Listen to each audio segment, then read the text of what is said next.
Howdy, my name is Brett Moten. Catherine Hernandez, Nadine Noriega, and Lauren Vidari. And today we're going to be helping you learn how to better manage your stress. How you respond to stress is very important. Let's use Donald as an example. Donald, checking his phone between episodes of his Netflix marathon, noticed his GroupMe blowing up about tomorrow's test. "Fudge nuggets, I forgot," he exclaimed, granting himself a puzzled look from his roommate as his amygdala was beginning to provide an initial emotional reaction. As he reached for the remote to pause his TV, the same emotional reaction was then quickly branching off into both his prefrontal cortex and the sympathetic system. The prefrontal cortex began to appraise the emotional arousal information about the new stress sent from the amygdala, while the sympathetic system prepared an initial fight-or-flight reaction by beginning secretion of epinephrine, increasing both his heart rate and breathing.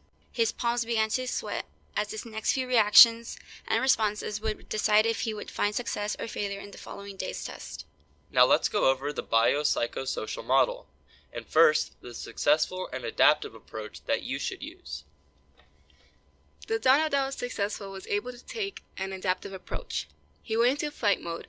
He told himself that he would be able to cover enough of the material in time for the exam, decreasing his sensitivity to threat-related information. His heart was racing and his breathing began to speed up.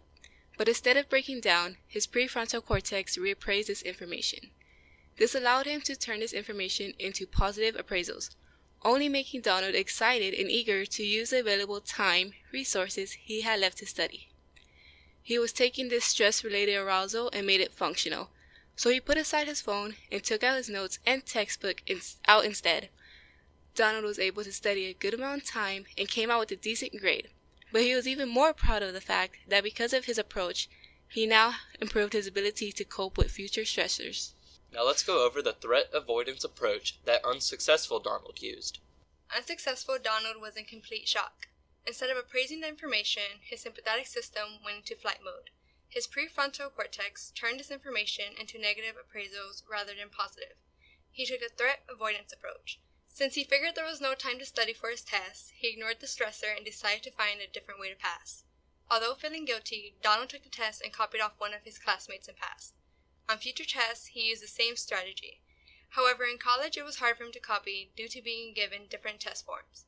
He always tried to find an easy way to avoid stressors for the rest of his life.